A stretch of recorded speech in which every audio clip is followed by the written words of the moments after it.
السلام علیکم دوستانو، په دې هیله چې ټول به راته روغ او جوړ خوشحاله اوسئ. دوستانو، په نن ویډیو کې د کرکټ څو تازه لنډ مهم خبرونه در کوم، په دې هیله چې خوښ مو سي. لومړی خبر دا چې عظمت الله عمرزی د نیپال په لیګ کې ډېر زبردست ولوبېدی، ډېرې ښې منډې یې ترسره کړې، د خپلې لوبډلې دپاره یې لوبه هم ورته وګټل.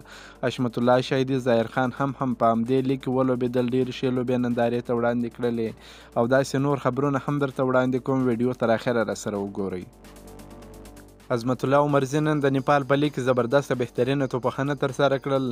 نن د دا ثابته کړه چې دی دا وړتیا لري چې په نړیوالو لیګونو کې ولوبېږي او په نړیوالو لیګونو کې ډېرې ښې لوبې نندارې ته وړاندې کړي. نن یې د خپلې لوبډلې په ګټه ډېره زبردسته بهترینه لوبه ترسره کړې ده. د ایروسیټ لیګ په لومړۍ لوبه کې عظمت الله عمرزي د خپلې لوبډلې په ګټه بهترینه لوبه ترسره کړل. په 42 بالونو باندې د 7 شپږیزو او 3 څلوریزو پر مټ 15 اتیا نسوځېدلې منډې وکړې چې دغه لوبه یې هم خپلې لوبډلې ته وګټل. په دغه لوبه کې ظاهر خان هم ډېره ښایسته په زړه پورې لوبه ترسره کړل چې په 3 اورونو کې یې 13 منډې ورکړې، 2 مهمې ویکټ یې ترلاسه کړې.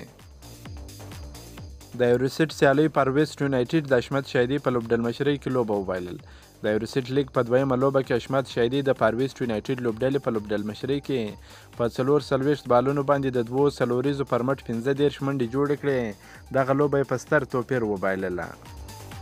مجيب رحمان نن په بیګ باش لیګ کې ډېر زبردسته په زړه پورې توپچونه ترسره کړل. نن په بیګ باش لیګ کې مجيب رحمان په 4 اورونو کې یوازې 13 منډې ورکړې، 1 ویکټ یې ترلاسه کړل، خو لوبډلې یې دغه لوبه وبایلل. د افغانستان کرکټ ملي لوبډلې تکړه لونډر راشد خان د پاکستان تیز توپ اچوونکي حارث رؤوف ته د واده مبارکي ورکړې ده. هغه ته د نوي ژوند لپاره نیکې هیلې څرګندې کړې دي. راشد خان حارث رؤوف ته په خطاب کې ویلي دي چې زما دعا دا ده چې الله دې دواړه خوشحاله او بریالي لري.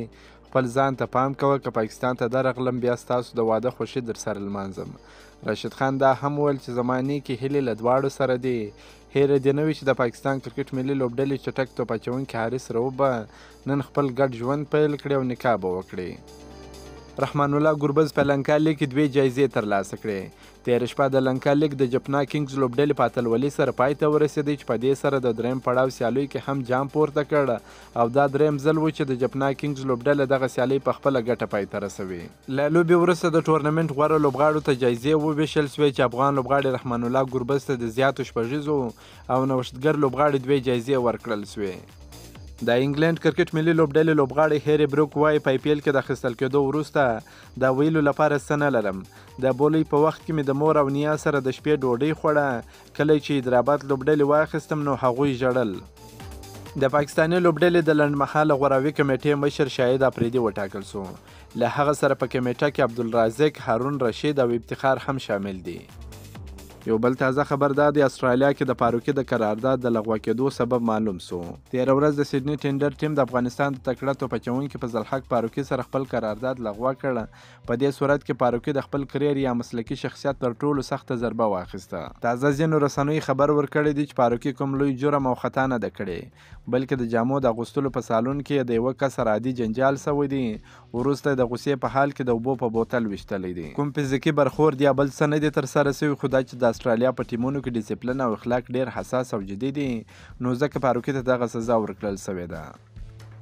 که مو دا ویډیو خوښه سوې در سره لایک کړئ او د خپلو ملګرو سره هم شیر کړئ. د نور تازه معلوماتو لپاره هم زموږ سره اوسئ. تر بلې ویډیو پر د الله په امان.